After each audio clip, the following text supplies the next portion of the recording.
train de souffler sur les braises. Nous sommes avec Serge qui habite le Val-de-Marne. Bonjour Serge. Oui, bonjour Pascal. Et merci d'être avec nous. Vous avez écouté le président Macron hier. Non, je ne l'ai pas écouté parce que voilà. Ah oui, mais si vous en parlez et que vous ne l'écoutez pas, j'ai envie de vous dire... Non, mais je regarde ailleurs. Vous savez, j'ai VK. Je ne sais pas si vous connaissez. Pardon ? VK. J'ai VK. Similaire Facebook, mais russe. Non, voilà, donc... Votre question, j'écoute votre question. Ma question, c'était est-ce que vous avez écouté le président Macron ? Vous m'avez dit non. Bah oui, j'ai écouté. Si, j'ai écouté. Enfin, j'ai écouté ailleurs qu'à la télévision. C'est-à-dire la télévision, je ne l'allume plus parce que j'ai plus envie de regarder. Vous l'écoutez. Est-ce que vous avez écouté ce qu'a dit le président Macron ? Oui, il a dit qu'il voulait envoyer des troupes en Russie. Non, il n'a pas dit ça exactement. Mais qu'est-ce que vous en retenez ? Comment vous l'analysez ? C'est ça ? Je l'analyse, je vais vous le dire tout de suite, c'est un égocentrique, il est narcissique, il n'écoute pas le peuple, il parle de lui, il se focalise sur ses intérêts, il manque d'empathie et d'intérêt. Mais ça, c'est un peu juste quand même comme analyse de réduire cela à sa personnalité. Moi, ce qui m'intéresse, c'est est-ce que selon vous, il fait la bonne analyse géopolitique ?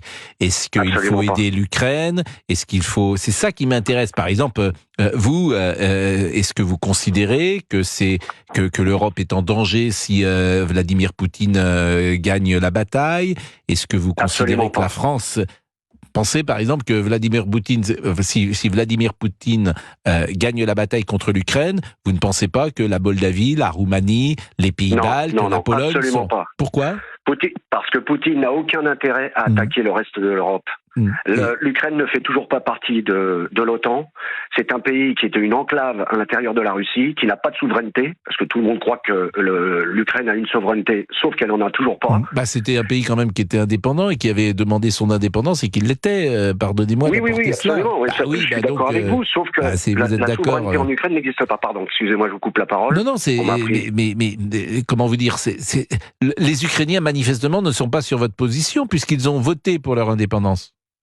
Oui, ils ont voté pour leur indépendance, sauf que il y a une chose qui est très importante. Monsieur Macron a dit... Comment ? Ils veulent pas être russes. Oui, ils veulent pas être russes, sauf que moi... Alors, je vais vous expliquer quand même un petit peu... on va revenir un petit peu en arrière. Les accords de Minsk n'ont pas été respectés, ok ? Macron a dit que c'était les Russes qui avaient attaqué l'Ukraine. Or, c'est l'inverse. Il y a eu 20 000 morts dans le Donbass, d'accord ? Pendant trois fois de suite, Poutine a prévenu. Il a dit, écoutez, ça suffit. Au bout d'un moment, vous savez, les Russes, je suis russe, je suis d'origine russe. Mon grand-père était cosaque, d'accord ? Il a fait 14-18 et 39-45. On a libéré la France. Serge, et vous avez forcément un tropisme là-dessus, et je peux le comprendre. Mais comprenez que factuellement, ce que je dis n'est pas faux. C'est-à-dire que les Ukrainiens, on leur a demandé s'ils voulaient être indépendants ou pas, et il y a quelques années, au moment de l'éclatement de l'URSS, du bloc soviétique, ils ont répondu, ils ont eu leur indépendance. Donc je suis d'accord avec ça. Donc c'est quand même un élément important. Donc après, vous dites Poutine ne s'arrêtera pas. Moi, je n'en sais rien. Peut-être que le président dramatise. Vous avez raison, c'est possible. Non. Est-ce que la France est en danger ? Est-ce que l'Europe est en danger ? Absolument pas. Pas avec Poutine. Par contre, l'inverse, si l'OTAN continue à agresser et envoyer de l'armement, parce qu'en général, quand on fait la paix, on essaie d'avoir des pourparlers. Vous avez une position très russe et elle peut s'entendre. Et en plus, vous dites vous-même que... Non, c'est pas une position russe. Non, monsieur Prode, ce n'est pas une position russe. C'est une position mais vous avez le droit, surtout. Vous avez le droit d'avoir cette position humaine. Non, c'est une position humaine. Ça n'a rien à voir avec la nationalité d'un pays. Vous êtes sur une ligne d'analyse qui est proche de celle de Vladimir Poutine, mais je vous le reproche pas, je vous assure, Serge. Non, mais il est humain, ce type. Il faut pas comparer Macron qui en a rien. Parlez-en à Navalny. S'il est humain, vraiment, c'est le mot qui convient pour qualifier Vladimir Poutine. Alors à ce moment-là, il faut parler de Julian Assange en Angleterre, par exemple. Non, mais, Serge, comprenez bien qu'il a sûrement des paramètres qui définissent Vladimir Poutine, mais le mot humain, après ce qui vient de se passer ces derniers temps, peut être remis en cause. La manière dont un de ses opposants a été traité et où sont traités les opposants aujourd'hui en Russie, convenez que c'est un régime autoritaire. Là encore, j'essaye d'être factuel et de donner le moins. Oui, non, mais je comprends ce que vous êtes en train de dire. De donner le moins mon avis possible. Après, on peut dire il défend les intérêts de la Russie, les Russes sont d'accord avec lui, mais convenez que la liberté de ton, par exemple, que nous avons en France sur nos antennes, sur Europe 1, sur CNews, si j'étais journaliste en Russie, le ton que j'ai est souvent où je peux me permettre une liberté de parole contre Emmanuel Macron, je pense que je n'aurais pas la même en parlant de Vladimir Poutine.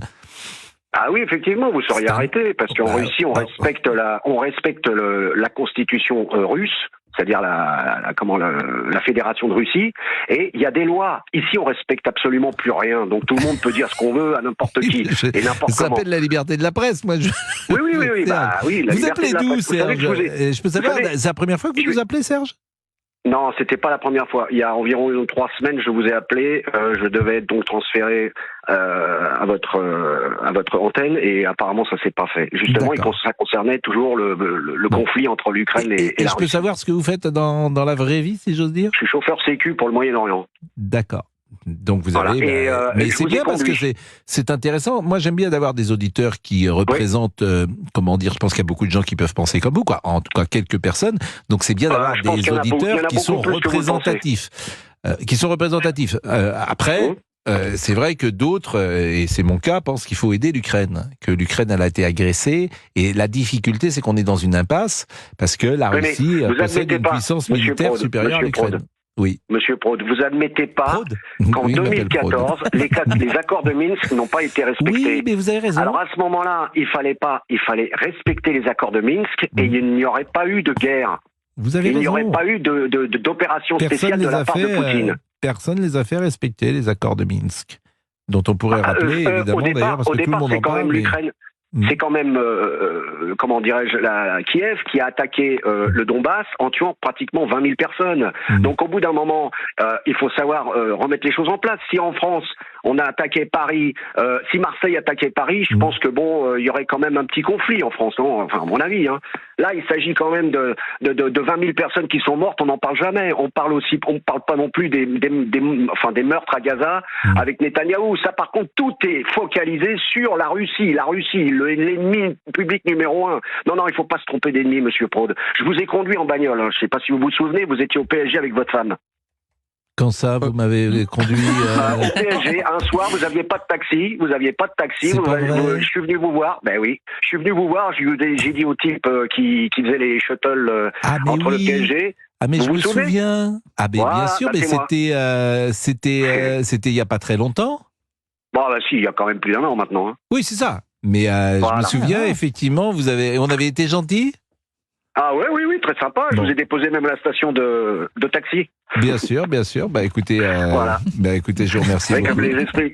Le monde est petit. Bah non, mais c'est bien que vous me déposiez avec ma femme. Comme vous dites. C'était normal pour moi. C'était c'est ça un Russe. C'est ça un Russe, monsieur Prod. C'est l'humanité en premier. Et alors, c'était à la sortie du match, d'un match au. À la sortie du match, vous cherchiez un taxi et vous ne le trouviez pas. Et vous m'avez déposé au métro. Oui, vous m'aviez demandé de vous déposer à Saint-Cloud, j'ai pas pu parce que je travaillais à côté. Je prends le métro pour aller au parc. Et oui, ça vous étonne, ça, monsieur. Vous prenez le métro? Bien sûr, pour aller au Parc des Princes, mais c'est plus facile. Mais tout est organisé, là. Serge est un acteur, non? Vous prenez pas le métro. Ah non, c'est la vérité. Les seules fois où je prends effectivement le métro, comme je vous ai dit que j'allais voir Sardou en prenant le RER, c'est plus pratique. Je n'arrive pas à y croire. Mais vous avez autrement, c'est impossible. Écoutez, c'est gentil, Serge. De rien. On est passé de l'analyse géopolitique globale à quelque chose de plus pointu, si vous voulez, de plus particulier. Par votre vie privée, hein. Non, mais c'est gentil. Bon, qu'est-ce qu'il y a? Est-ce qu'on peut prendre Christiane une petite minute? Alors, Christiane, restez avec nous. Non, Christiane doit... Oui. Oui, restez avec nous, Serge. Pardon, oui, Christiane, restez avec nous, Serge. Vous avez une bonne voix, en tout cas, Serge. Vous avez une bonne voix. Christiane, qu'est-ce que vous voulez dire? Vous habitez Rennes? Oui, alors moi j'habite Rennes. Bon, j'habite pas le quartier, où il y a eu des problèmes. Non. Voilà, malheureusement. Enfin, je veux dire malheureusement pour eux, quoi. Ah oui. Non, malheureusement pour eux. Moi, je ne vais pas y habiter. Non. Oui. Voilà. Bon, j'ai 59 ans. Bon, là, on vient d'entendre un paquet de fake news, là, mais en fait, l'auditeur, là, il est d'origine russe. Bon, mais de toute façon, j'en connais qui ne sont pas d'origine russe et qui pensent pareil, malheureusement. Mais enfin bon, voilà, ça c'est... Voilà. Mais alors moi, je voulais vous dire, mais non, mais enfin... Macron, et je suis pas macroniste, Macron, il a raison. Il est en train de dire juste la vérité. Juste la triste réalité de ce que fait Poutine. Poutine, ça fait 25 ans qu'il est au pouvoir.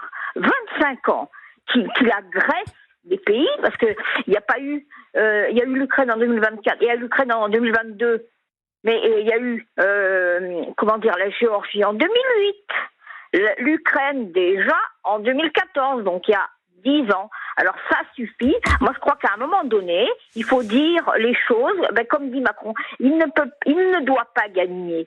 Il ne doit pas gagner. Donc il ne faut pas laisser l'Ukraine. L'Ukraine, elle choisit. Elle a décidé d'être indépendante d'une part. Voilà, et ça, il ne l'accepte pas. Christiane, ce que je vous propose, comme on est un peu en retard, il est 11h26, on marque une pause, on vous retrouve tous les deux, Serge et Christiane, parce que c'est intéressant d'écouter évidemment les auditeurs, et puis on écoutera bien sûr Emmanuel Macron, ou on réécoutera, parce que j'imagine que depuis hier soir, vous l'avez évidemment écouté. Géraldine, que vouliez-vous dire ? Lancer la pub. Ah bon. Et pour rappeler le numéro de téléphone pour réagir comme Serge et Christiane, 01 80 20 39 21 avec vous Pascal Praud. On va écouter quand même Emmanuel Macron avant de reprendre la conversation avec Serge et avec Christiane. Emmanuel Macron hier soir. Qu'est-ce qui se joue en Ukraine ? Une guerre qui est existentielle pour notre Europe et pour la France. Nous avons un objectif. La Russie ne peut pas et ne doit pas gagner cette guerre. Jamais nous ne mènerons d'offensive. Jamais nous ne prendrons l'initiative. La Russie ne peut pas et ne doit pas gagner cette guerre. Derrière cette phrase, évidemment, il y a un monde parce que la Russie est plus forte militairement. Donc, qu'est-ce que ça veut dire et qu'est-ce que ça veut dire le jour où les États-Unis se retireront peut-être de ce conflit si Donald Trump est élu? Ça interroge forcément. Et puis, autre passage que je voulais vous faire écouter, les conséquences d'une victoire russe. Je vous le dis avec la plus grande solennité, ce début d'année 2024 doit être pour nous celui du sursaut. Parce que si la Russie venait à gagner, la vie des Français changerait. De quelle manière ? Nous n'aurons plus de sécurité en Europe. Qui peut penser une seule seconde que le président Poutine, qui n'a respecté aucune de ses limites et aucun de ses engagements, s'arrêterait là ? Il y a un danger existentiel pour la France. La sécurité de l'Europe et la sécurité des Français se jouent là-bas. Voilà les mots hier soir, assez dramatiques bien sûr, du président Macron. Alors on était avec Christiane. Christiane, vous soutenez plutôt l'analyse et même la position d'Emmanuel Macron, si j'ai bien compris. Eh bien, bien sûr, parce qu'en fait, il ne fait que dire la réalité. Poutine, c'est un fasciste. Poutine, quand il dit on est en 38, avec ça, en laissant tomber l'Ukraine, si on laisse tomber l'Ukraine, mais c'est exactement ça. Alors, la ligne n'est pas très bonne. Lorsque vous dites que Poutine... la comparaison n'est pas forcément raison. C'est vrai que j'entends souvent comparer en 38. Il y a quand même quelques petites différences. C'est-à-dire que Hitler avait annoncé une politique de pan-germanisme, si j'ose dire. C'est-à-dire qu'il voulait faire de toute l'Europe une Allemagne. Je n'ai pas entendu dans la bouche de Vladimir Poutine cette volonté de russifier, si j'ose dire, toute l'Europe. Il y a quand même quelques différences, me semble-t-il, Christiane. Mais bien sûr, mais tous les pays, d'accord, pour ça, mais tous les pays les pays qui étaient avant dans l'Union soviétique, ou même pas seulement, mais ceux d'à côté, la Pologne, tout ça, enfin les Pays-Baltes, les Pays-Baltes qui étaient dans l'Union soviétique, mais la Pologne, enfin tout ça, la Tchécoslovaquie, la République tchèque maintenant et la Slovaquie, bon, tous ces pays-là, ils voudraient bien aussi Mais je suis d'accord avec vous que si j'étais polonais, si j'étais résident, habitant d'un pays balte, si j'étais moldave, je m'inquiéterais. Après, c'est la France. Voilà, c'est est-ce que la France, lorsque le président dit c'est une crise existentielle pour l'Europe et pour la France, les intérêts vitaux de la France sont menacés. C'est vrai qu'il peut y avoir discussion sur cette phrase-là. Christiane, je vous remercie d'être intervenue sur ce sujet parce qu'on va conclure, bien évidemment.